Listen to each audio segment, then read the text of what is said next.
উপাত্তের সমষ্টি।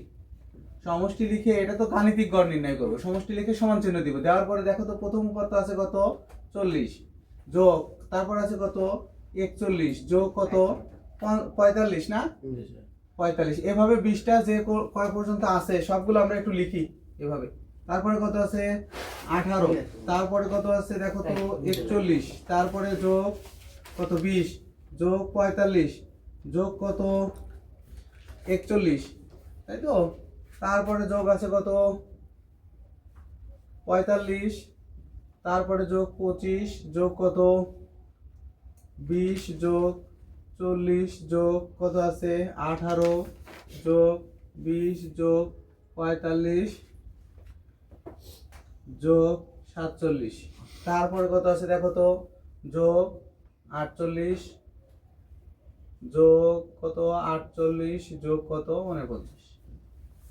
মোট কত হবে এখানে যোগ করে সমান কত হয় যোগ করলে দেখো 715 হবে এখানে, বুঝছে না।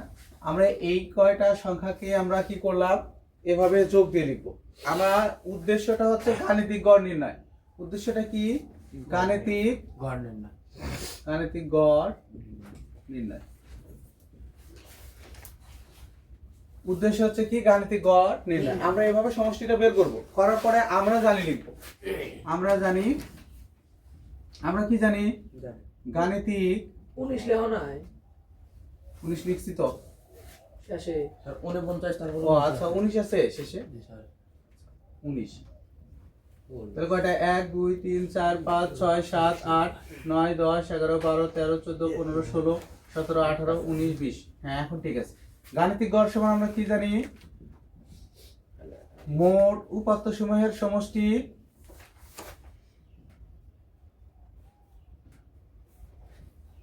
সমূহের সমষ্টি ভাগ কত মোট উপাত্ত।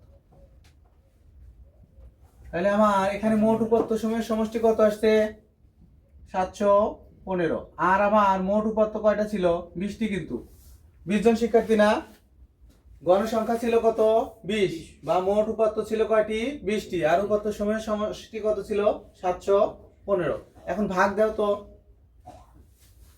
35 দশমিক কত হয় 35.75। আমরা একটা বিষয় এখানে খেয়াল করতেছি যে আমাদের যে উপাত্তগুলো লিখলাম এটা হচ্ছে মান, উপাত্তের মানগুলো লিখলাম, এই কয়টা হচ্ছে সমষ্টি করলাম, করার পরে মোট গণসংখ্যা কয়জন 20 জন। 50 মার্কের যে পরীক্ষা হয়েছে ওটা কিন্তু গণসংখ্যা না, আবার 50 দিয়ে আবার ভাগ করে 50 নাম্বারের পরীক্ষা হয়েছে ওটা কিন্তু গণসংখ্যা না। গণসংখ্যা হচ্ছে যে কয়জন শিক্ষার্থী নাম্বার দিয়ে ওখানে তৈরি করা হয়েছে এই সারণীটা বা উপাত্তটা তৈরি করা হয়েছে, কয়জন শিক্ষার্থী দিয়ে 20 জন। তাহলে মোট উপাত্ত কয়টি 20টি, আর উপাত্ত সমূহের সমষ্টি কত আমাদের 715। আমরা জানি গাণিতিক গড় সমান কি উপাত্ত সমূহের সমষ্টি ভাগ কত মোট উপাত্ত। তাহলে আমাদের কি বের হয়ে গেল গাণিতিক গড়। এটা দেখো হলো কি একদম সরাসরি গাণিতিক গড়। যদি এখানে বলতো যে 1000 শিক্ষার্থীর প্রাপ্ত 50 মার্কের পরীক্ষার প্রাপ্ত নম্বর দেওয়া থাকতো, তাহলে কি তুমি এভাবে 1000 পর্যন্ত যোগ করে লিখতে পারবে না। উপাত্ত সমূহের সমষ্টি ভাগ কত মোট উপাত্তের সংখ্যা, এটা একটা পদ্ধতি। আমরা কয়েকটা পদ্ধতি শিখবো। দেখো এরপরে একটা আছে অবিন্যস্ত উপাত্তের গাণিতিক গড় নির্ণয়ের সংক্ষিপ্ত পদ্ধতি। কি আছে এইটারই আবার একটা আমাদের একটা পদ্ধতি আছে, দেখো এটা আমরা এখন শিখবো। এটা তোলা হয়েছে সবারই? আচ্ছা এখন দেখো এটা লেখো গাণিতিক গড় নির্ণয় অবিন্যস্ত, উপরে লিখে নাও অবিন্যস্ত উপাত্তের গাণিতিক গড় নির্ণয়ের পদ্ধতি। এটা গাণিতিক গড় নির্ণয় করলাম, তাই তো।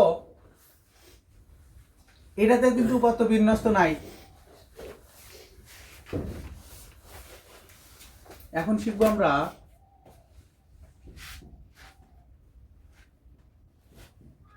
উপাত্তের কি। এখন এরকম করে আমরা ঘর করব। দেখো প্রথমে একটা ঘর করব হচ্ছে আমরা এখানে দেখো কত আছে উপাত্তগুলো কত কত আছে আমরা একটু দেখি। প্রথমে হচ্ছে এখানে লিখব উপাত্ত নাকি উপাত্ত, এখানে কি থাকবে উপাত্ত। তারপরে হচ্ছে উপাত্তকে কি দ্বারা প্রকাশ করা হয়েছে এক্স আই দ্বারা কি প্রকাশ করা হয়েছে উপাত্ত। আর এখানে এক্স আই মাইনাস এ এর সংখ্যাটা আমরা একটু একটু পরে জানবো এটা কি। আর হচ্ছে যোজিত ক্রমযোজিত যোগফল কি ক্রমযোজিত যোগফল। তাহলে আমরা কতগুলো বিষয় লাগবে কি বিষয় লাগবে না তাহলে বিষয় করে নিব 1 2 হবে না তো 4 5 6 7 8 9 10 11 12 13 14 15 16 17 18 নিচে একটা বেশি লাগবে উপরে একটা বেশি লাগবে উপাত্তর চেয়ে উপরে একটা বেশি ঘর লাগবে নিচে একটা ঘর বেশি লাগবে কি লাগবে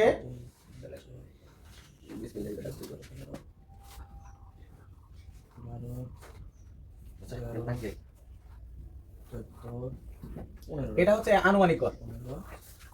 দেখো তো প্রথমে আছে 40 41 45 তারপরে কত 18 তারপরে 41 এই কথা কয় না 20 45 41 45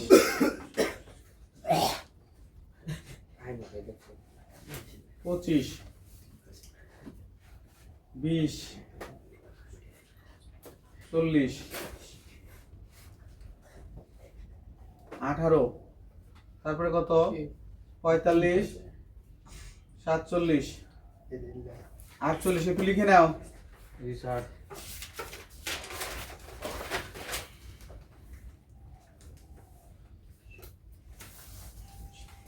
আমরা এখানে আমাদের যে উপাত্তগুলো ছিল এই রুমের মধ্যে এরকম করো কেন আমি কইলাম আর স্টাইল নেই এরা কি এরকম করলো না লিখে দিল না এমন পরিবেশ তৈরি করে বাদ দিচ্ছে নাকি একটা 1 2 3 4 5 6 7 8 9 10 11 12 13 14 15 16 17 18 19 বাদ গেল কি 40 41 45 18 41 উপাত্ত সংখ্যা কয়টি আমার হলো উপাত্ত বের হয়েছে আমার এভাবে লিখলাম। এখন আনুমানিক গড়টা ধরার বিষয়টা একটু খেয়াল করতে হবে। কি করব আমরা সর্বোচ্চ সংখ্যা আর সর্বনিম্ন সংখ্যা এখানে বাদ দিব দেখি কত হয়। এই দুটাকে যোগ করো তো সর্বোচ্চ সংখ্যা আর সর্বনিম্ন সংখ্যা আগে যোগ করো তো কত আছে সর্বোচ্চ 49 আর সর্বনিম্ন 18 এই দুটো 18 না 19 18 যোগ করো তো কত হয় থেকে আমি কি করব 40 থেকে 30 বাদ দিব হয়ে যাবে। এখানে 41 থেকে কত বাদ দেওয়া লাগবে 30 45 থেকে আমি কি বাদ দিব 30 বাদ দিব। তারপরে দেখো তো 18 থেকে আমি কত বাদ দিব 30 41 থেকে আমি কত বাদ দিব 30 20 থেকে আমি কত বাদ দিব 30 45 থেকে আমি কত বাদ দিব 30 41 থেকে আমি কত বাদ দিব 30 45 থেকে আমি কত বাদ দিব 30 তারপরে 25 থেকে আমি কত বাদ দিব 30 20 থেকে আমি কত বাদ দিব 30 40 থেকে কত বাদ দিব সবাই এরকম করে লেখো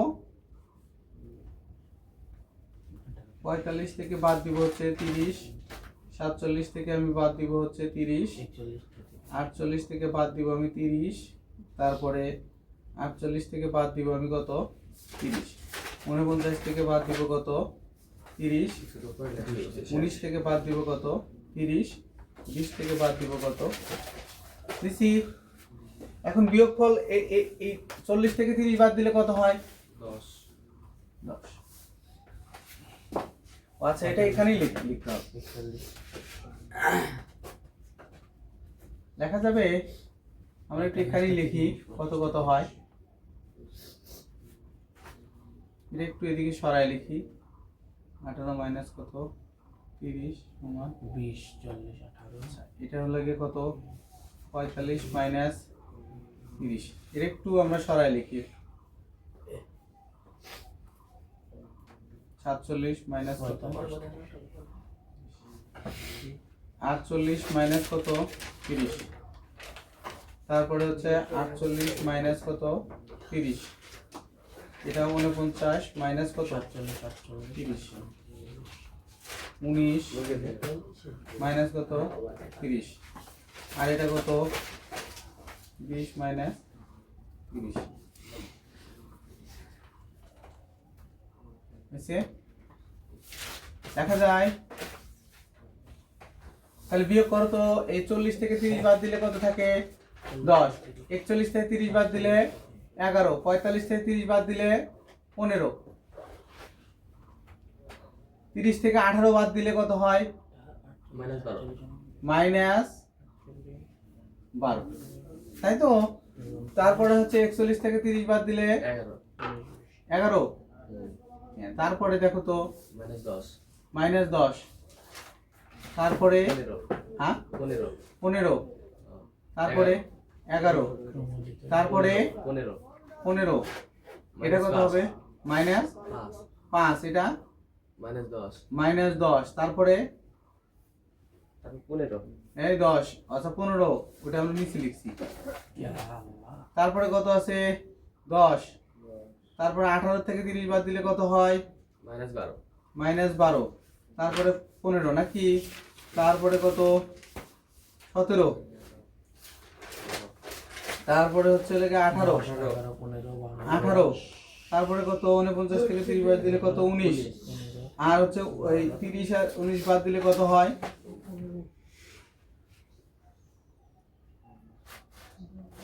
11 -11। আর এই 20 থেকে 30 বাদ দিলে -11, 10, 15, 11, লেখা যায়? 11, তাহলে আমরা প্রথমে কি করলাম? উপাত্তগুলোকে লিখে নিলাম। নেবার পরে 15, আবার উপাত্তগুলোকে লিখে আনুমানিক গড়টা আমি ইচ্ছা মতো কত দিয়ে ধরলাম, যে 35, 40 এরকম কোন যে বিয়োগফল পাইছি এটা আমরা এখানে লিখে দিব। নেওয়ার পরে এই 10 আর 11 যোগ করব, কত হয়? 10 আর 11 যোগ করলে কত হয়? 21। 21 আগে এখানে লিখব। এই 21 আর 15 যোগ করব, কত হয়? 36। 36 থেকে এই 36 থেকে 12 বাদ দিব, তাহলে কত হয়? 24। এই 24 আর 11 যোগ করব, কত হয়? 35। তারপরে এই 35 থেকে 10 বাদ দিব, কত হয়? 25 না? 25 আর 15 যোগ করব, কত হয়? 40। 40 আর 11 51। 51 আর 15 66। 66 থেকে 5 বাদ দিলে কত থাকে? 61। 61 থেকে 10 বাদ দিলে 51 না? 51। 51 সাথে 10 যোগ করলে 61। 61 থেকে 12 বাদ দিলে 49। 49 এর সাথে 15 যোগ করলে ওদের সংখ্যা একটু পাল্টে লিখছেন এইজন্য। হ্যাঁ, 4 আর 1 কত হয়? 5। এখান থেকে 5 আর 5 6। 66 না? 10, 22, 36, 7 4 11 1 হাত থেকে 1। 6 আর 1 কত হয়? 7। 6 থেকে 7 থেকে 81। তার সাথে 18 যোগ হলে 8 আর 1 9। 25, 9। 8 8 কত হয়? 8 আর 9 কত হয়? 17। 7 থেকে 1। 9 আর 1 হচ্ছে কত? 10 থেকে 11। তারপর 19। 8 ষোলো 6 হাত থেকে 1। 2 আর 1 3। 3। তারপরে বাদ দিয়ে 11 বাদ দিলে হচ্ছে 5 2 1। 100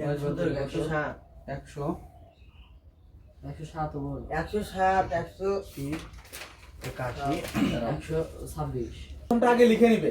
প্রথমটার কোনো কাজ নাই, প্রথমটা লিখে নিয়ে প্রথমটা আর নিচের এটা যোগ করে এখানে লিখতে হবে। এইটা আর এইটা যোগ করে এখানে লিখতে হবে। এইটা আর এটা যোগ করে এখানে লিখতে হবে। এটা আর এটা যোগ করে এখানে লিখতে হবে। আর এটা যোগ করে এখানে লিখতে হবে। এখন আমরা জানি গাণিতিক গড় সমান কত হবে? প্রকৃত গড়। কি লিখবো? প্রকৃত গড় সমান আনুমানিক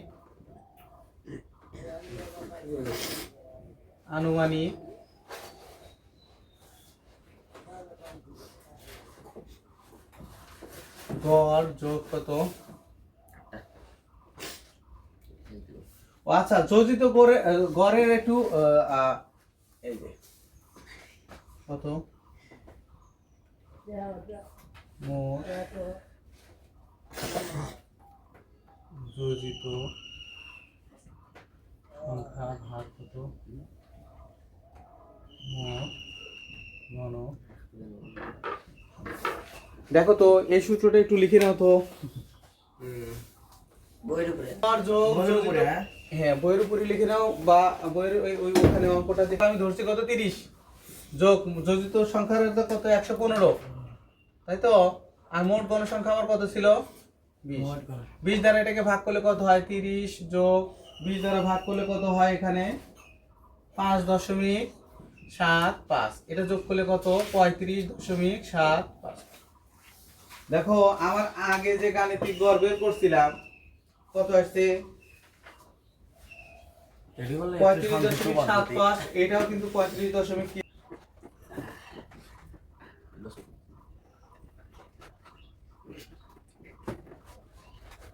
বিন্যাস বানানো গেছে, হ্যাঁ? হ্যাঁ বুঝছি তো। তুমি তো ছয় তো হুম। বিন্যস্ত উপাত্তের গাণিতিক গড় কি আছে, বিন্যস্ত উপাত্তের গাণিতিক গড় নির্ণয়। এখন আমাদের দেখো প্রাপ্ত নম্বর, এখানে তিনটা সব থাকবে। কয়টা সব থাকবে? তিনটা। একটা হচ্ছে প্রাপ্ত নম্বরের, একটা হচ্ছে গণসংখ্যার, গাণিতিক গড়। আর হচ্ছে দেখো প্রাপ্ত নম্বর কত আছে এখানে। প্রাপ্ত নম্বর দেখো প্রথমে আমার প্রাপ্ত নম্বর ছিল 18। ওই ওই উপাত্তগুলোর মধ্যে থেকে 18 কয়টা ছিল?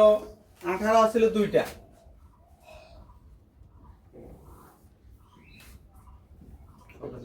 গণসংখ্যা, তাই তো। 18 ছিল দুইটা, তারপরে 19 ছিল, 19 আমার পাইছিলাম। 19 ছিল কয়টা? একটা।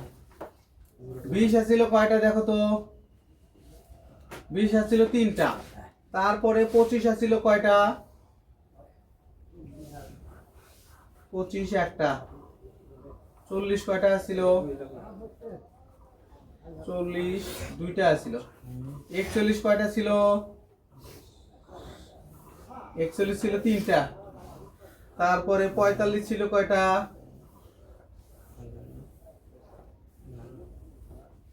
চারটা। 47 ছিল,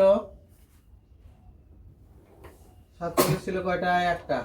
প্রাপ্ত নম্বর। তারপরে 48 ছিল কয়টা? দুইটা। 49 ছিল কয়টা?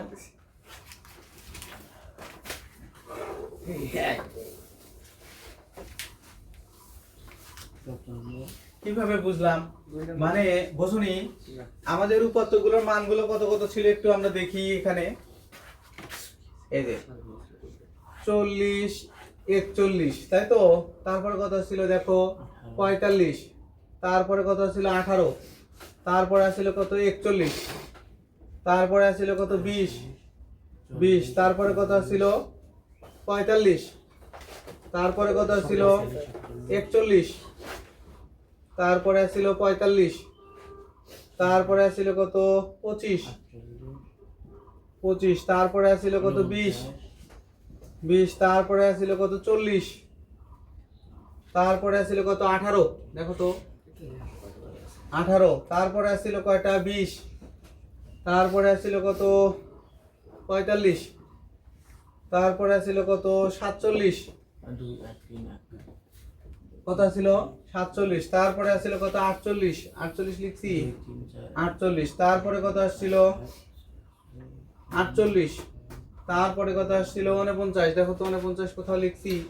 আচ্ছা 49 কোথাও না লিখলে আমরা এখানে লিখলাম 49। তারপরে কত আসছিল 19। 19 কত আছে? আচ্ছা দেখো তো তাহলে 18 কয়টা ছিল? দুইটা। এই যে আমরা ওইটা বিন্যস্ত করছি। 18 কয়টা ছিল? দুইটা। 19 কয়টা ছিল? 19 কয়টা ছিল? একটা। 20 কয়টা ছিল? তিনটা। 25 কয়টা ছিল? একটা। 40 কয়টা ছিল? দুইটা আছে। ওই উপাত্ত থেকে বিন্যস্ত করে লিখলে আমাদের যে কয়টা গণসংখ্যা, দেখো যে কয়টা সংখ্যা আছে আমরা এভাবে অন্য জায়গায় বিন্যস্ত করে নিব। ঠিক আছে, কি করব আমরা? বিন্যস্ত করব। মানে আমি প্রথমে কয়েকটা লিখবো, লেখার পরে ওই সংখ্যা যদি পুনরাবৃত্তি হয় আবার আসে, তাহলে আমি ওই সংখ্যাটা অন্য জায়গায় ওর নিচে লিখে দেব। এভাবে কি করতে হবে? আমার দেখো সবগুলো সংখ্যাকে এভাবে সাজাইলে দেখো 19 18 আছে কয়টা এখানে? এই যে এখানে 18 আছে কয়টি? দুইটা, তাই তো। তাহলে আমি এখানে 18 আছে দুইটা। তারপরে 19 আছে কয়টা? 19 কোথায় লিখছি? এই যে 19 আছে একটা। এই যে একটা। 20 আছে কয়টা দেখো তো? এই যে 20। 20 আছে কয়টা? 3টা। এটা এই সংখ্যাগুলোকে আবার সিরিয়ালি লিখতে হবে কিন্তু ছোট থেকে বড়, ছোট থেকে এই 18 থেকে এইদিকে কি করব আমরা বড় করে লিখে যাব। এখন দেখো তো মোট গণসংখ্যা কত হবে? মোট গণ সংখ্যা হবে কয়টা? সমান কত? 20 হবে নাকি? এখন এইটা আর এটা গুণ দাও তো কত হয়? এই যে এই মোট নাম্বারকে xi আর গণসংখ্যাকে fi দ্বারা প্রকাশ করা হয়। কি করে দ্বারা প্রকাশ করা হয়? xi আমরা লিখব fi ইনটু xi, মানে fi আর xi এর গুণন এখানে লিখব। কি লিখব? তাহলে 18 দুগুণে কত হয়? 36, 19 একে 19, 3 বিষম 60, 25 দুগুণে 25 একে 25, 40 20 40 দুগুণে 80, 3 3 3 4 12, তারপরে কত? 4 5 20 0 2, 4 5 16 আর 2 18, তারপরে কত আছে? 47, তারপরে কত আছে? 2 দুগুণে 8 দুগুণে 16, 6 হাত থেকে 1, 4 দুগুণে 8 আর 1 9, তারপরে 49। গুণ করে লিখছেন? হ্যাঁ, গুণ করে লিখছি। কি করলাম? পাশাপাশি দুইটা সংখ্যার কি করলাম? গুণ করলাম। মোট গুণ করে আমার আসছে এই যে মোট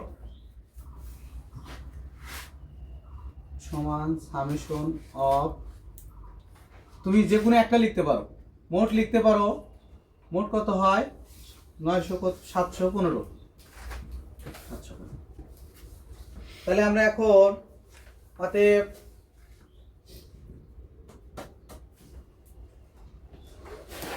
বিন্যস্ত উপাত্তের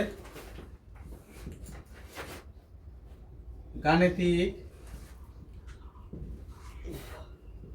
গড় সমান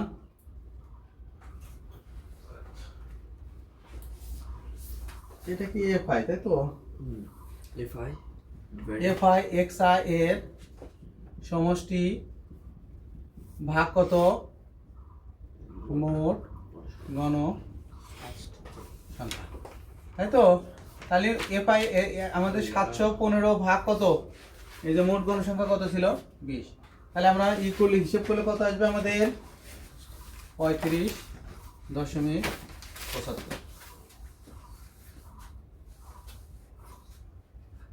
আছে